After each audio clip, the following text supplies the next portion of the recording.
भारतीय चुनाव आयोग। चुनाव आयोग में एक मुख्य चुनाव आयुक्त तथा कुछ अन्य सदस्य हो सकते हैं। इनकी संख्या राष्ट्रपति द्वारा निश्चित की जाती है। 1 अक्टूबर 1993 को राष्ट्रपति ने अध्यादेश जारी कर चुनाव आयोग को 3 सदस्यीय बनाने का महत्वपूर्ण कदम उठाया था। राष्ट्रपति ने कृषि सचिव एस गिल और विधि आयोग के सदस्य जी कृष्णमूर्ति को चुनाव आयुक्त नियुक्त किया। यह दूसरा मौका था जबकि चुनाव आयोग को बहुसदस्यीय बनाया गया। 20 दिसंबर 1993 को संसद ने चुनाव आयोग को बहुसदस्यीय बनाने वाले विधेयक को स्वीकृति दे दी। अतः अब चुनाव आयोग के 3 सदस्य हैं। इनमें से एक मुख्य चुनाव आयुक्त तथा 2 अन्य सदस्य हैं। मुख्य चुनाव आयुक्त तथा 2 अन्य सदस्यों को नियुक्ति जो है राष्ट्रपति करता है। चुनाव आयोग के जो कार्य हैं वो हैं, चुनाव आयोग का एक महत्वपूर्ण कार्य संसद तथा राज्य विधानमंडलों के चुनाव के लिए मतदाता सूची तैयार करना। दूसरा, चुनाव आयोग विभिन्न चुनाव क्षेत्रों में चुनाव करवाने की तिथि निश्चित करता है। चुनाव आयोग को चुनाव संबंधी सभी मामलों पर निरीक्षण, निर्देशन तथा नियंत्रण का अधिकार प्राप्त है। चुनाव आयोग का एक महत्वपूर्ण कार्य चुनाव करवाना है और चुनाव में कोई धांधली ना हो, और यदि कहीं चुनाव के समय गड़बड़ी होती है तो उस जगह का चुनाव रद्द कराकर पुनः फिर से कराया जाता है। भारत की जो चुनाव प्रक्रिया है उसके जो चरण हैं वो निम्न प्रकार से हैं। सबसे पहले चुनाव क्षेत्रों का निर्धारित करना। इस इसकी सिफारिश के अनुसार प्रति 10 वर्ष बाद चुनाव क्षेत्रों का गठन या निर्धारण होता है और जनसंख्या के आधार पर चुनाव क्षेत्रों का कम या ज़्यादा होना होता है। मतदाता सूची तैयार करना। निर्वाचन आयोग जो है संसद तथा विधानसभाओं के निर्वाचनों के लिए मतदाताओं की सूची तैयार करता है। राजनीतिक दलों को मान्यता देना। निर्वाचन आयोग जो है उसका एक महत्वपूर्ण काम है कि राजनीतिक दलों को मान्यता प्रदान करना, और ये मान्यता उनकी सीटों के आधार पर राज्य स्तरीय और राष्ट्रीय स्तर पर दी जाती है। दलों को चुनाव चिन्ह प्रदान करना। चुनाव आयोगी सभी राजनीतिक दलों को क्षेत्रीय तथा राष्ट्रीय स्तर के चुनाव चिन्ह प्रदान करता है अथवा उनके द्वारा सुझाए गए चुनाव चिन्हों पर अपनी स्वीकृति देता है। चुनाव की तिथि घोषित करना, ये भी चुनाव आयोग का ही काम है। वह चुनाव की तारीखें निश्चित करता है। चुनाव आयोग द्वारा घोषित की गई तारीखों पर ही मतदान कराया जाता है और मतदान की पूरी व्यवस्था चुनाव आयोग ही करता है। यही प्रत्याशियों द्वारा नामांकन पत्र भरने, नाम वापस लेने एवं नामांकन पत्रों की जांच करने की तारीख भी तय करता है। नामांकन पत्र को अवैध घोषित करना। यदि किसी प्रत्याशी के नामांकन पत्र में कोई दोष पाया जाता है तो चुनाव आयोग ही उसे अवैध घोषित कर देता है। चुनाव कराना। संसद, विधानमंडल, राष्ट्रपति तथा उपराष्ट्रपति का चुनाव निर्वाचन आयोग ही कराता है। लोकतंत्र में निर्वाचन का क्या महत्व है या चुनाव होने की क्या जरूरत है लोकतंत्र में? तो लोकतंत्र के लिए कुछ महत्वपूर्ण बात यह है कि यहाँ चुनाव होना क्यों जरूरी है। सबसे पहले मतदाताओं और प्रतिनिधियों में सीधा संपर्क होता है। चुनाव द्वारा मतदाताओं और जो भी चुनाव लड़ने वाले प्रतिनिधि हैं उनके बीच सीधा संबंध रहता है, क्योंकि प्रतिनिधि चुनाव द्वारा चुने जाते हैं।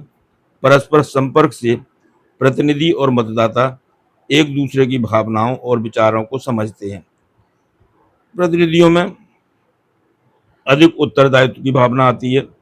लोकतंत्र में प्रतिनिधि जनता के प्रति उत्तरदायी होते हैं।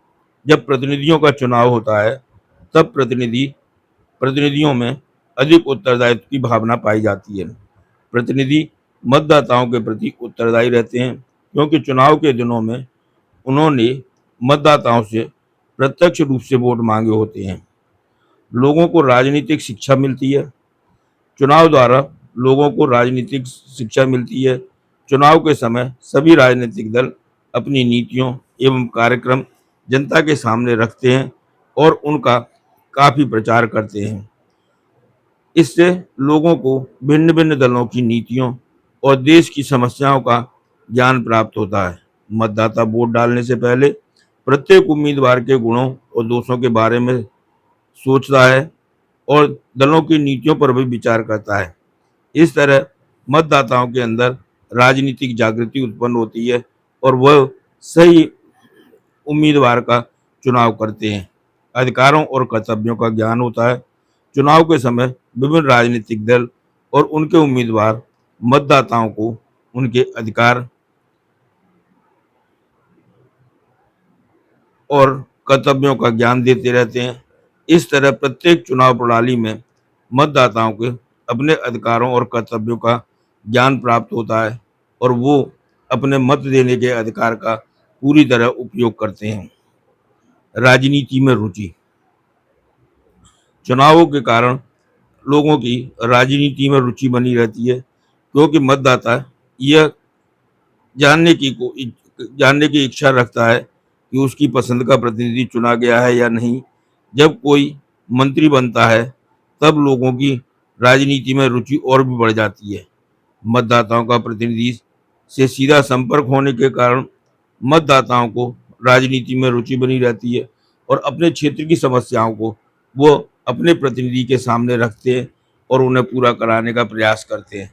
और यदि मंत्री बन जाते हैं उनका प्रतिनिधि, तो फिर उनके उनसे वो अपने कामों को जल्दी पूरा कराने का प्रयास करते हैं। समानता की भावना। चुनावों से प्रत्येक व्यक्ति को समान रूप से मताधिकार प्रयोग करने का अवसर मिलता है, जिसके फलस्वरूप सभी नागरिकों में समानता की भावना पैदा होती है। दूसरे, मतदान देने के लिए जब लोग जाते हैं तो सभी लोग एक लाइन में खड़े होकर के मतदान देते हैं। वहाँ पर किसी भी जाति, वर्ग, धर्म, लिंग इसका कोई भेदभाव नहीं होता है और वहाँ पर मत देते समय सभी लोग बराबर होते हैं। अधिकारों एवं स्वतंत्रता की रक्षा। लोकतंत्र में चुनावों का एक महत्व यह भी है कि नियमित चुनाव होने से लोगों के अधिकार एवं स्वतंत्रता सुरक्षित रहती है और ये चुनाव जो हैं लोगों के अंदर काफ़ी कुछ ऊंच नीच की भावना को ख़त्म करता है और राजनीति में लोगों की रुचि बढ़ाते हैं, जिससे कि लोग उनके अंदर जागरूकता पैदा होती है। भारत में निर्वाचन में सुधारों के लिए कुछ सुझाव इस प्रकार से हैं, क्योंकि भारत में जो चुनाव हैं वो निष्पक्ष नहीं हो पाते हैं, तो इसलिए सबसे ज़रूरी है निष्पक्षता। चुनाव निष्पक्ष ढंग से होने चाहिए। सत्तारूढ़ दल को चुनाव में हस्तक्षेप नहीं करना चाहिए और ना ही अपने दल के हित में सरकारी मशीनरी का प्रयोग करना चाहिए, जो कि हर दल करता रहा है। ये सबसे बड़ी कमी है, यहाँ निष्पक्षता की कमी रहती है। सांप्रदायिकता की समाप्ति। सांप्रदायिकता का प्रभाव चुनावों में भी हमें देखने को मिलता है। चुनाव में ये समाप्त हो जाना चाहिए और जाति, धर्म इत्यादि के नाम पर वोट मांगने वाले उम्मीदवार को चुनाव लड़ने के अयोग्य घोषित कर देना चाहिए।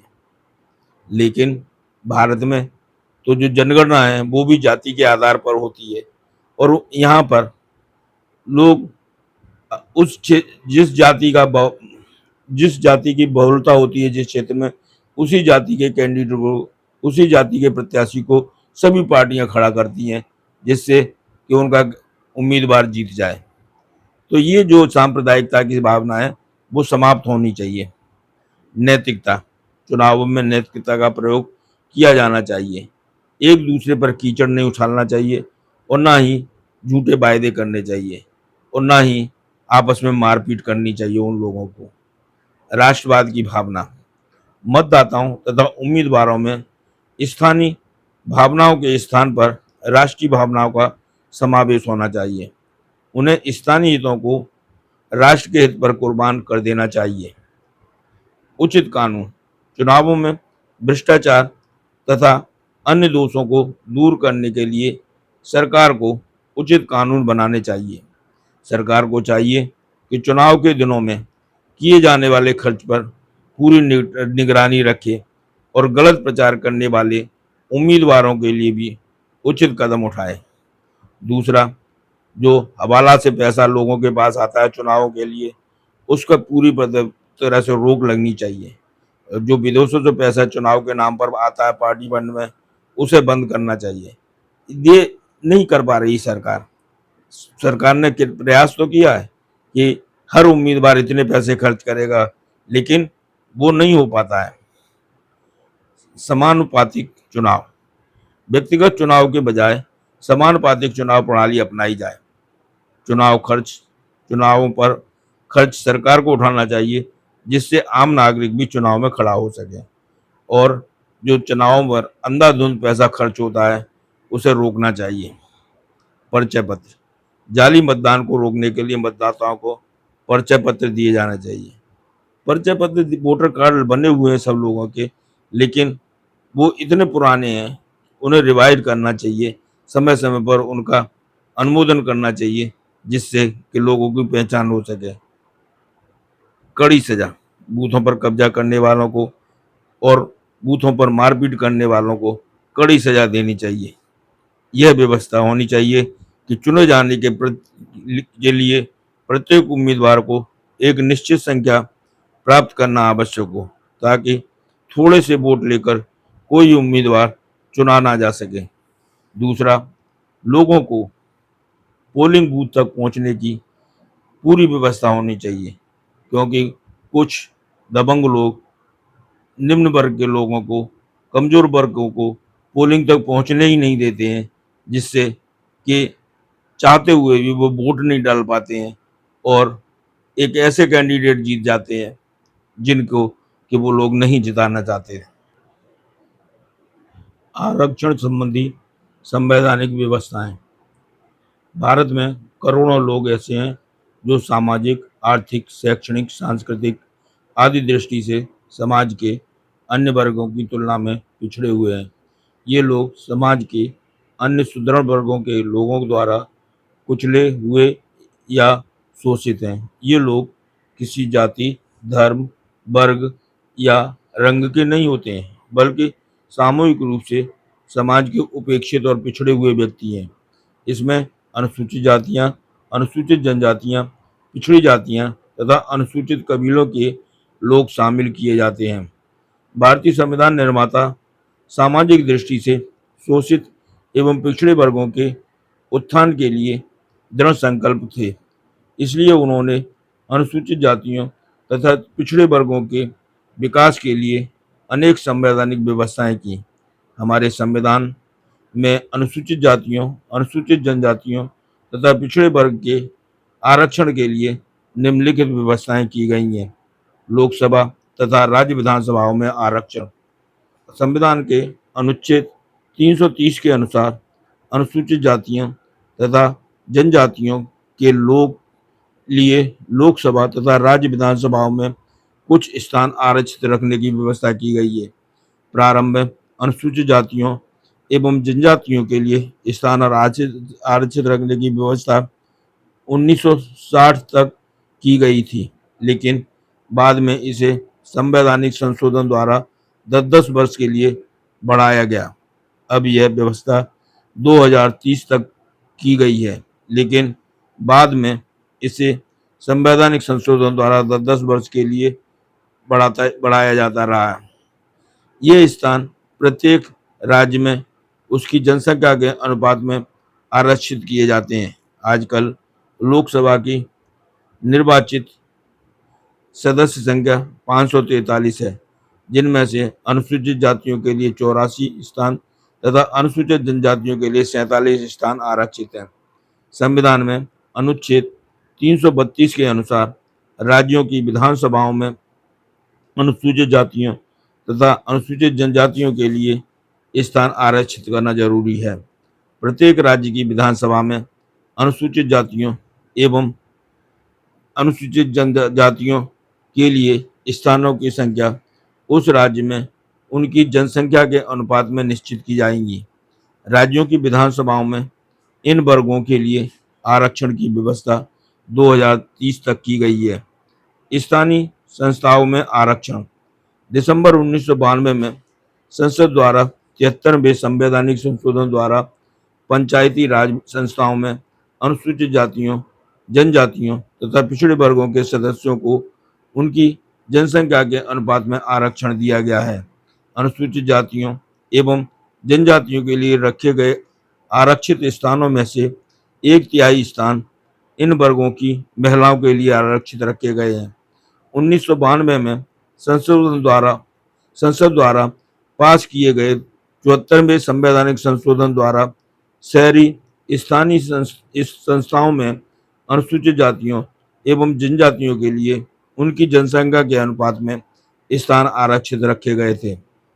सार्वजनिक सेवाओं में आरक्षण संविधान की धारा 16 ब्रैकेट में 4 में कहा गया है कि सरकार अनुसूचित जातियों और जनजातियों के लिए सरकारी नौकरियों में पर्याप्त आरक्षण कर सकती है, परंतु इसके साथ ही दी गई 2 शर्तें हैं। नंबर 1, यदि उनको राज्य की नौकरियों में पर्याप्त प्रतिनिधित्व प्राप्त ना हो, और नंबर 2, उनकी नियुक्तियों से प्रशासन की कार्यकुशलता पर दुष्प्रभाव ना पड़े। अनुच्छेद 16(4) के अनुसार इस अनुच्छेद की कोई बात राज्य को अनुसूचित जातियों तथा अनुसूचित जनजातियों के पक्ष में जिनका प्रतिनिधित्व राज्य के मत में राज्य के अधीन सेवाओं के में पर्याप्त नहीं है, राज्य के अधीन सेवाओं में किसी वर्ग या वर्गों में पदोन्नति के मामलों में आरक्षण के लिए व्यवस्था करने में बाधक नहीं बनेगी। संविधान के अनुच्छेद 335 के अनुसार केंद्र तथा राज्य सरकारों के अधीन सेवाओं में अनुसूचित जातियों एवं जनजातियों को समुचित प्रतिनिधित्व देने के लिए विश्वास दिलाया गया है। इन जातियों को शासकीय सेवाओं में प्रतिनिधित्व देने के लिए कुछ विशेष सुविधाएं दी गई हैं। सरकार ने आरक्षण की संवैधानिक व्यवस्था को लागू करने के लिए समय समय पर अनेक आदेश जारी किए हैं। पदोन्नति द्वारा नियुक्ति करते समय भी अनुसूचित जातियों व जनजातियों के लिए नौकरियों में कुछ स्थान आरक्षित रखे गए हैं। आरंभ आरंभ में आरक्षण व्यवस्था की समय सीमा 10 वर्ष रखी गई थी, लेकिन इस समय सीमा को समय समय पर 10-10 वर्षों के लिए बढ़ाया गया है और अब यह 2030 तक कर दी गई है। अनुसूचित जातियों के लिए 15% और अनुसूचित जनजातियों के लिए 7.5% आरक्षण की व्यवस्था की गई है। इसके अतिरिक्त मंडल आयोग की सिफारिश के अनुसार सरकार ने भारत सरकार के अधीन असैनिक सेवाओं में पिछड़े वर्गों के लिए 27% स्थान आरक्षित रखे हैं। 16 नवंबर 1992 को सर्वोच्च न्यायालय ने अपने एक निर्णय में कहा कि किसी भी स्थिति में सरकारी नौकरियों में 50% से अधिक आरक्षण नहीं होगा। सर्वोच्च न्यायालय ने अपने निर्णय में सामाजिक एवं शैक्षणिक रूप से पिछड़े वर्गों के लिए सरकारी नौकरियों में 27% आरक्षण को उचित माना। न्यायालय ने यह भी कहा है कि इन वर्गों के संपन्न लोगों को आरक्षण का लाभ न दिया जाए। आरक्षण के पक्ष में जो भी बयान आए हैं उसके बारे में आरक्षण के क्या लाभ हैं। समाज में भिन्न भिन्न वर्गों के लिए आरक्षण की व्यवस्था स्वतंत्रता से पहले तथा बाद में भी वाद विवाद का विषय बनी रही है।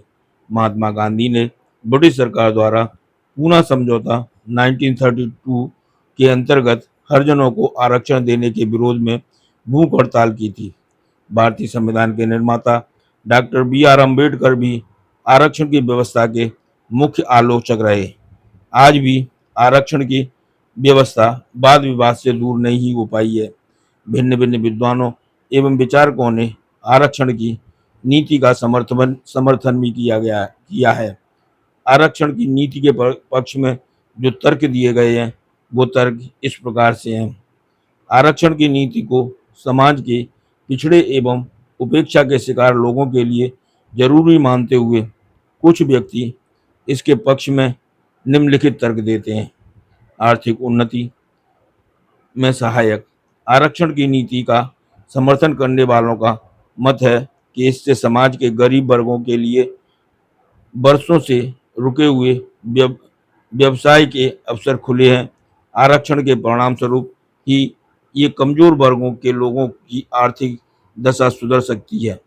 सामाजिक सम्मान में वृद्धि। आरक्षण की नीति के फलस्वरूप कमजोर वर्ग के लोग सार्वजनिक सेवा में किसी भी उच्च पद को प्राप्त करने में सफल हो सकते हैं।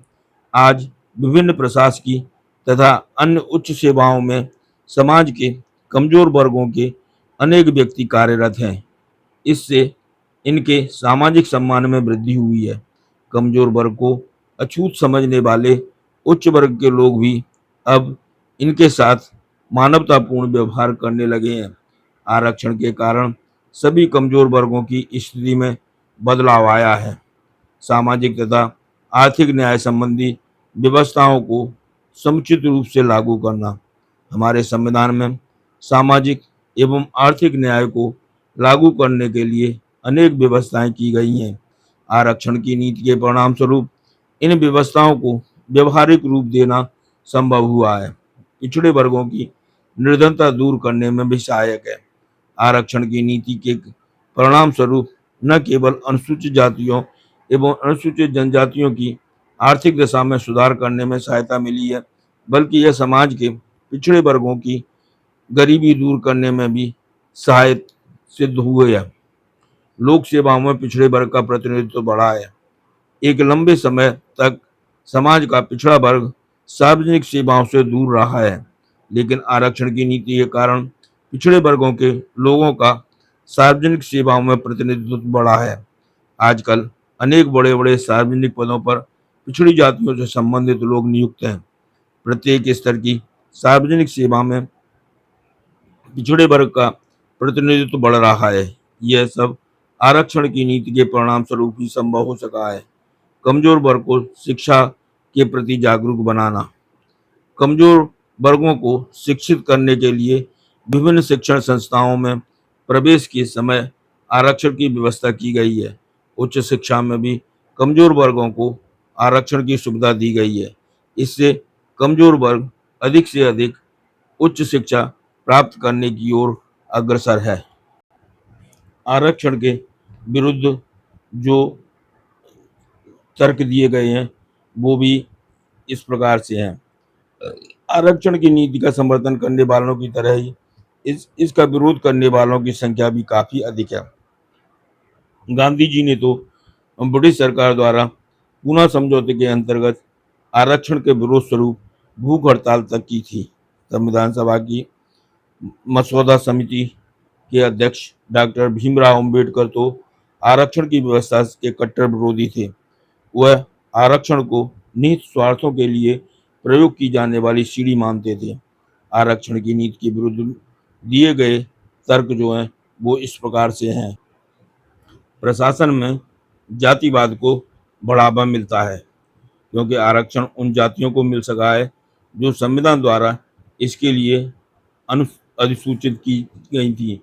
इससे जातिवाद की व्यवस्था और बढ़ गई है और यह प्रशासन एवं राजनीति में भी निवेश कर गई है। वास्तव में आरक्षण आर्थिक आधार पर न होकर जातिगत आधार पर तय किया गया है।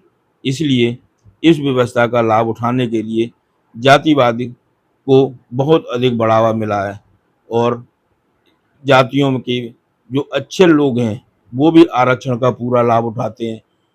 आरक्षण के सभी आरक्षण से सभी को लाभ नहीं हुआ है। आरक्षण का लाभ अनुसूचित जातियों एवं जनजातियों के सभी लोगों को प्राप्त नहीं हुआ है। इसका लाभ इन जातियों के एक छोटे से वर्ग ने उठाया है। यही छोटा सा वर्ग आरक्षण को सभी सुविधाएं स्वयं या अपने मित्रों, रिश्तेदारों आदि को उपलब्ध करवा रहा है। इस प्रकार आरक्षण की व्यवस्था अनुसूचित जातियों एवं जनजातियों के एक छोटे से वर्ग तक सीमित होकर रह गई है। इस छोटे से वर्ग ने अन्य व्यक्तियों को आरक्षण के लाभों से वंचित कर दिया है। इस प्रकार इस छोटे से वर्ग तथा आरक्षण की सुविधा सुविधाओं से वंचित एक बड़े वर्ग में अंतर पैदा हो गया है। आरक्षण से निम्न जातियों की स्थिति सुधरने की अपेक्षा उनकी निर्भरता बढ़ी है। आरक्षण की नीति का विरोध करने वालों का मानना है कि आरक्षण के परिणाम स्वरूप अनुसूचित जातियों एवं जनजातियों की स्थिति में कोई विशेष प्रबंधन नहीं आया है। इसके विपरीत इन जातियों की आरक्षण पर निर्भरता और भी अधिक बढ़ गई है। यह जातियां स्वेच्छा से अपनी उन्नति करने की अपेक्षा आरक्षण को सीढ़ी बनाकर ऊपर उठना चाहती हैं। ये जातियां आरक्षण के बिना अपना विकास संभव नहीं मानती हैं और इसका लाभ कुछ लोग ही उठा रहे हैं। आरक्षण समानता के अधिकार के विरुद्ध है। संविधान के तीसरे भाग में दिए गए मौलिक अधिकारों में अनुच्छेद 14 से 18 में सभी नागरिकों को समानता का अधिकार प्रदान किया गया है। इस अधिकार के अनुसार जाति, धर्म, भाषा, लिंग आदि के आधार पर नागरिकों में भेदभाव नहीं किया जा सकता है। इसलिए यदि अनुसूचित जातियों एवं जनजातियों को आरक्षण प्रदान किया जाता है तो यह संविधान द्वारा प्रदान किए गए समानता के अधिकार के विरुद्ध होता है, जो कि पूरी तरह से गलत है। यहाँ समानता खत्म हो जाती है। आरक्षण से सामाजिक वैमनस्य को प्रोत्साहन मिलता है। आरक्षण की नीति द्वारा समाज के कमजोर वर्गों को विभिन्न सुविधाएं प्राप्त किए जाने की व्यवस्था की गई है। वास्तव में कुछ सार्वजनिक पदों को कुछ विशेष जातियों के लिए सुरक्षित रख लेना आरक्षण है। इससे समाज में सामाजिक वैमनस्य बढ़ता है और जो जिन लोगों को आरक्षण नहीं मिलता है वो आरक्षित लोगों के खिलाफ खड़े हो जाते हैं। आरक्षण की राजनीति को बढ़ावा मिला है। आरक्षण की नीति के कारण आरक्षण की राजनीति को बढ़ावा मिला है। राजनीतिक दल आरक्षण को राजनीतिक हथियार के रूप में प्रयोग कर रहे हैं। एक ओर तो आरक्षण को समाप्त करने के समर्थक आंदोलन चला रहे हैं और दूसरी ओर आरक्षण की सीमा को अधिक करने वाले भी पीछे नहीं है। आरक्षण का प्रबल समर्थन करके अनेक राजनीतिक दल अपना अस्तित्व बनाए हुए हैं। कई राजनीतिक नेता भी अपने आप को कमजोर वर्गों के नेता कहकर इनके लिए आरक्षण को जारी रखना चाहते हैं और कोई भी पार्टी, कोई भी दल जो है वो आरक्षण को समाप्त नहीं करना चाहता, क्योंकि ये तो लोग इन दलों का वोट बैंक है। यदि किसी दल ने ये कह दिया कि वो आरक्षण समाप्त कर देंगे तो समझ लेना कि उस दल को एक भी सीट मिलना मुश्किल हो जाएगी। तो आरक्षण जो है अब हमारे यहाँ चुनाव का मुद्दा बन गया है और हर दल इसे हथियार बनाकर प्रयोग करता है। दूसरा, जिन लोगों में कुछ जो कि काफी उच्च पदों पर पहुंच गए हैं, यदि आरक्षण उनसे कह दिया जाए कि आप अपने बच्चों के लिए आरक्षण छोड़ दें, नहीं, वो सबसे पहले उसका उपभोग करेंगे, बाकी के चाहे कहीं पीछे रह जाएं। तो ये जो समस्या है भारत में वो विकराल रूप ले चुकी है और जो कुछ मंत्री हैं या कुछ आईएएस अफसर जो आईएएस बन गए हैं आरक्षित पदों से, उन लोगों के बच्चे उनका पूरा फायदा उठाते हैं और गांव का जो मजदूर वर्ग है, जो कमजोर वर्ग है, वो उस चीज़ को समझ ही नहीं पाते और वो उसका फायदा नहीं उठा पाते। तो ये भारत की एक विडंबना है। आरक्षण जो है उसका कुछ ही लोग फायदा उठा रहे हैं, बाकी के लोग केवल देख रहे हैं और उनके साथ खड़े हो जाते हैं जब वो खत्म करने की बात की जाती है।